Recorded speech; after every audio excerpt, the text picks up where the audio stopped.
Spoilers out to get us.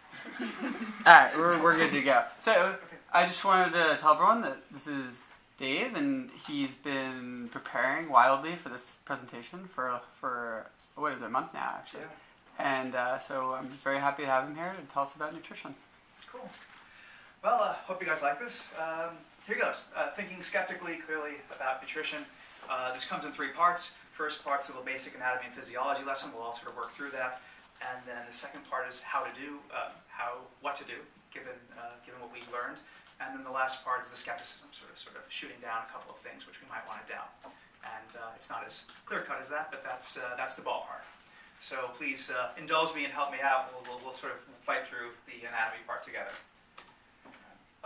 You could think of diet loosely as an optimization problem. We're trying to optimize our energy, our looks, maybe allow for indulgence. If you're ever having salad and someone says, "Come on, live a little bit." Maybe you want to optimize your indulgence. Sorry? Maybe you want to optimize. Absolutely. So you've got that and longevity, and of course but you have constraints on this. You don't want to acquire heart disease or cancer.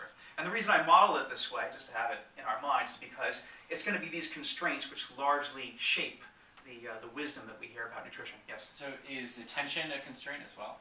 Our own attention to the food we're eating? I mean, how does that fit into this? Like, it seems like often we only have so much energy to devote to our diet and sort of pay attention to what we're eating and what the costs of that are. How does that factor into the optimization aspect? Just as a hardship. It wouldn't be rigorously in there as this is sort of approaching it. And so, continuing on this idea, there's a polarized history regarding nutrition. For example, when you hear about low-carb diets, you might think of Atkins and that crazy old man that said, eat everything, eat all the fat that you want and just have 0 carb. And when you think of that, you might think it's a modern idea, but ironically, low carb was sort of the common wisdom from about 1860s to 1950s. So it was actually the baseline idea. And then we became very, very worried that fat would lead to coronary heart disease, which would lead to spontaneous deaths occurring by way of heart attack and other stuff, which is a very bad thing, which we want to minimize. So the concern about health really became about minimizing fat, and this really erupted to two sort of camps, not necessarily of people as much as publicity. And then actually Atkins, the man, turned out to be a big deal, because when he came up with the Atkins diet, he said, have as much fat and protein as you want. And when he said that, there was a response by the academic community saying that this is dangerous. And it's been very, very polarized, to the point where now when we think of low carb, we think of it as something a little bit more radical than eating meat. And maybe one more idea to crystallize this. It sort of comes down to which is really the case. Is it cholesterol from fat that is the big deal and leads to coronary heart disease, or is it inflammation and sugar that leads to coronary heart disease? That's the polarization, but that's a byproduct from the history, and even now, even though we may not notice it, it sort of colors the way we think about this stuff. So the approach to escape the message fatigue that we might all have, like when I hear things such as a balanced diet, I think, whatever, or high fiber, we sort of dismiss the advice that we keep on hearing over and over again. To escape the message fatigue, we'll try and dig into a little bit of physiology. So the bad stuff. The big bad thing is atherosclerosis. Can I have some water? Yeah, sure. The big bad thing is atherosclerosis. A very satisfying metaphor, which is not as clumsy as you may think, it's actually a damn good metaphor, is a pipe. You have a pipe, and a pipe, which of course is a metaphor for your blood vessels, has little bits of particles flowing through it. Sometimes those particles can hit the surface, maybe get stuck there, and then as they're stuck, more and more particles will come and also get stuck on that part of the surface. Then 2 bad effects can happen. One is that the particles all come a clog, and this vein, this pipe, gets clogged, which could lead to a heart attack. So if you have necrosis, you have big parts of the heart dying because they're not getting the nutrition that they need. Or the chunk of particles will break off and go through your bloodstream and have an effect somewhere else, such as a stroke. The part that breaks off would be called a thrombosis.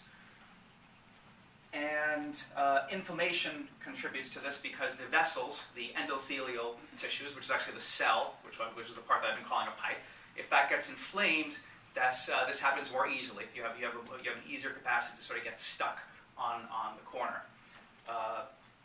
And two more major ingredients in this. One is reactive oxygen species. All that means is that's the oxides. This is the part where antioxidants come in. So the idea is that you have little O's, little oxygen atoms, which are missing an electron on their outer shell, so they are polarized, they're ionic, they can bond a little bit more.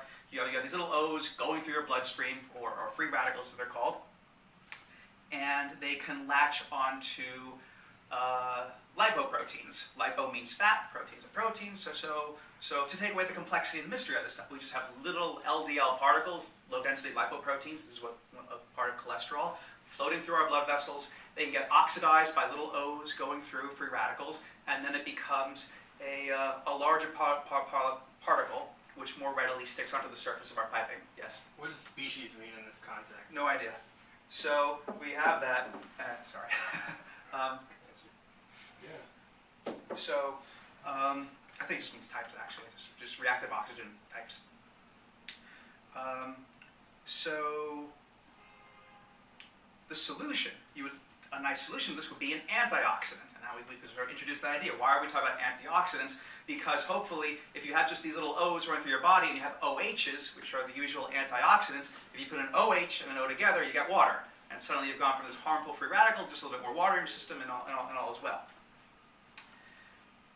Analogous to this is one more process, and that's glycation. And anything that sounds like glycogen, glycose is sugar. So glycation is when sugar's in your bloodstream, and that similarly latches onto proteins. Basically, when a protein is combined with anything in your body, an enzyme is supposed to mediate it, which means that it's supposed to be guided by your body by way of enzymes. When that guidance is not there, you end up with messy stuff. So it is a Don't messy... you need more H than O to get water?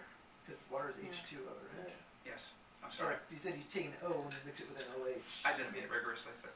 Okay. So So what do you actually get? Do you know? HO2? I don't know. I have no idea. So you have glycation, which is a similar story happening analogously, and the harm of this is that the glycations, the ages, advanced glycation, the ages, they will run through your body, stick to each other, and similarly stick and have other effects. They will also stick to collagen. And this is actually why we start to appear older as we age and why diabetics appear so much older. So diabetes is when you don't have enough insulin to take in the sugar out of your blood, at least type 1 diabetes is, so with a surplus of sugar in your blood.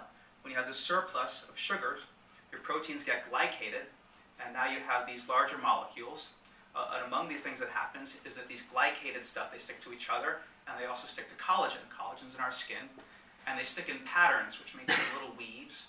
And the little weaves take our smooth skin and make it wrinkly. And that's sort of the appearance of aging, and why people sometimes talk about our sugar intake in terms of enhancing aging. It's not necessarily a rigorous definition of having your age increase, but visually you're looking older. Okay. We don't need to look at that or that. So, cool. The first little bit of capitalizing on the little bit of work that we've just done. According to Cochrane in 2011, it was Cochrane themselves. I don't think that they broke this, I believe. Who's Cochrane? I'm sorry, Cochrane. They do meta-analyses. They pool a whole bunch of studies according to high criteria that I don't know what they are. It's like a think tank of some sort.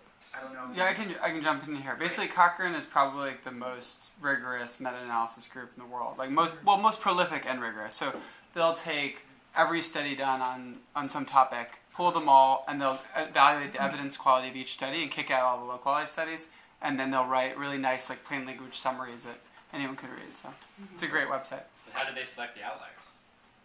Well- Well, their summaries are wonderful, and they make it friendly to a lay person like me, which is great. And they found that I don't know if I said 2007, it was 2011, but they found that the antioxidant theme does not happen. In fact, it actually slightly increases mortality. So if you're older, you might die just a little bit sooner. So this is a very, very big deal, because before I read that, a mere month ago, I would have said, hey, we have this system, we have antioxidants. Don't let the O's and the OH's come together or give you mysterious things that aren't water. So the advice I would have given was maybe have wine on occasion, have dark chocolate in moderate amounts, have your vitamin E. Be sure you're taking in all these vitamins. Have your acai berries and then all that weird stuff. So that entire trend might just be totally inconsequential. So that's a big deal for us. So I have a discovery to share with us. And you can remember that the next time someone says that wine and dark chocolate have these benefits. Remember that as of a year or two ago, that's come into question. And what they did, they probably pulled hundreds of studies for that conclusion, right? And I think so. Yeah. I don't remember the details of all the studies I've gone through. Advanced glycation end products. I already covered this a moment ago. One detail, a sort of unhappy detail, is that for diabetics, you may be wondering why diabetics lose limbs and vision and other unfortunate things. The reason for that is that these end products, we have sugars and proteins flowing through our bloodstream. They get glycated, they get larger, they get too large. It's just a physical, mechanical thing. They're now too large to go through our capillaries. So you end up with sort of discolored eyes, if you've ever seen that phenomenon, and you end up with potential blindness and losing limbs as the finer parts of our bloodstream don't work anymore. Unhappy thing. That should be organs, not really systems. So